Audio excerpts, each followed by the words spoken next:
Quando se bate o olho num gráfico de preços, a primeira impressão é de um caos total, né? Uma bagunça de sobe e desce. Mas, e se existisse uma ordem por trás disso tudo?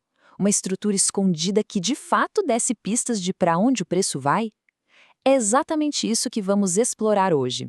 Decodificar um dos conceitos mais básicos e poderosos da análise técnica, o tal do suporte e da resistência. Pois é, a grande pergunta é essa: será que no meio de toda essa loucura, de toda essa volatilidade, existe mesmo um mapa? E a resposta, surpreendentemente, é que sim, existe. E esse mapa, ele é feito de barreiras invisíveis, níveis de preço que funcionam como guia, sabe? E que acabam direcionando o mercado de um jeito bem mais previsível do que parece. Ok, para a gente entender isso de um jeito fácil, vamos usar uma analogia. É simples, mas olha, é poderosa. Pensa assim, esquece a linha no gráfico por um segundo. Imagina que o preço é uma bolinha. Uma bola quicando dentro de um prédio com vários andares.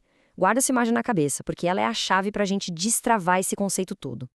Certo, nesse nosso prédio imaginário, a bolinha não sai quicando para qualquer lado, certo? Ela bate no chão, bate no teto de cada andar. Então, esses são os níveis ocultos do mercado. É sobre eles que a gente vai falar agora.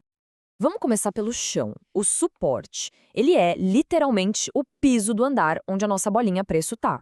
Imagina que o preço tá caindo, caindo, aí pum, ele bate nesse nível.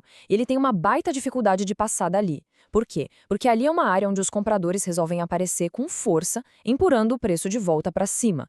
É exatamente como uma bola quicando no chão. Beleza, se tem o piso, tem que ter o teto, certo? E esse teto é a resistência. Agora a lógica é a inversa.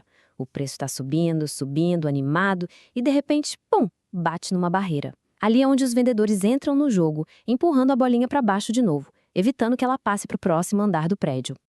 Então, para ficar bem claro, de um lado, suporte, o piso. É a galera da compra segurando o preço. Do outro, resistência, o teto. É a turma da venda botando pressão. São duas forças opostas brigando em pontos bem específicos do gráfico. Ok, mas agora vem o pulo do gato. A parte mais legal e, sinceramente, a mais importante disso tudo. Esses pisos e tetos, eles não são para sempre. Eles podem trocar de lugar. E essa é a regra de ouro de toda essa lógica. Tá aí a regra. Toda a resistência, depois de rompida, vira suporte. O que isso quer dizer? Quer dizer que quando a nossa bolinha, o preço, junta força suficiente para quebrar o teto, para atravessar a resistência, uma coisa muito interessante acontece. Aquele nível, que era uma barreira que empurrava para baixo, de repente, vira casaca. Voltando para a nossa analogia do prédio, a bolinha quebrou o teto, subiu para o andar de cima. E agora?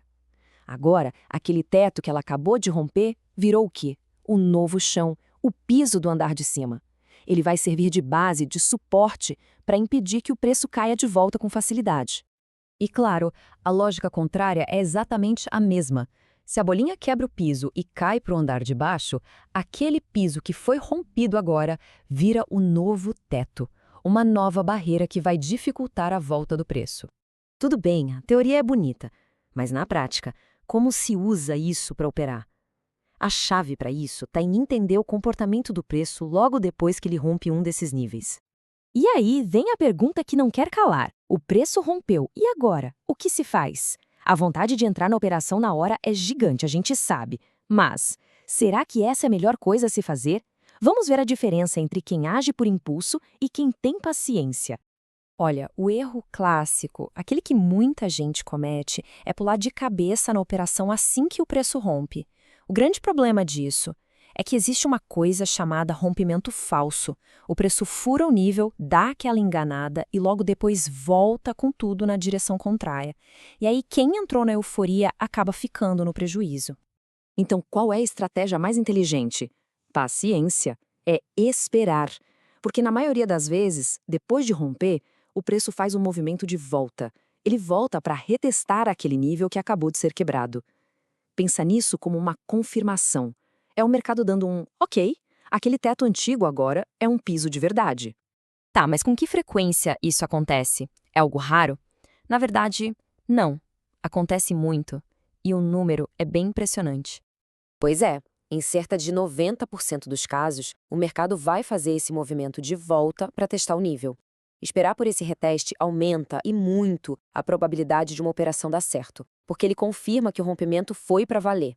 Aquela velha história, é melhor perder uma boa entrada do que entrar numa furada e perder dinheiro. Ok, muito legal a teoria. Mas e na tela? Como é que se acha esses benditos pisos e tetos num gráfico de verdade? Calma, tem um método para isso, não é no achismo. A ideia é ter um processo, sabe? Começar de cima para baixo. Primeiro, abre um gráfico com tempo maior, tipo 60 minutos.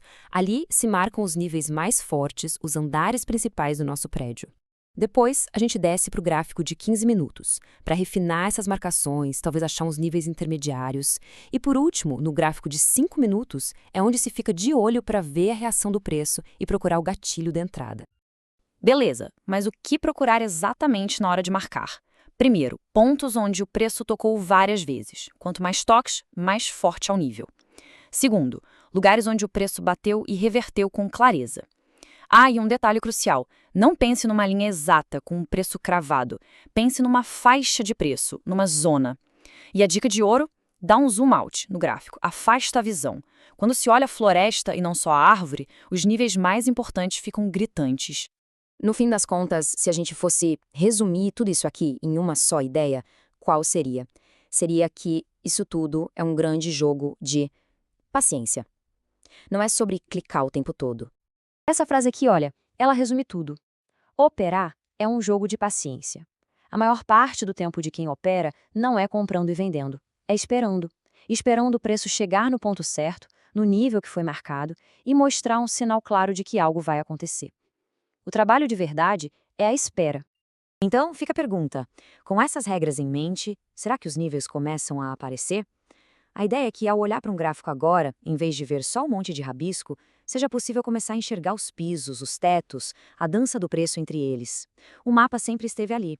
O truque é aprender a ler.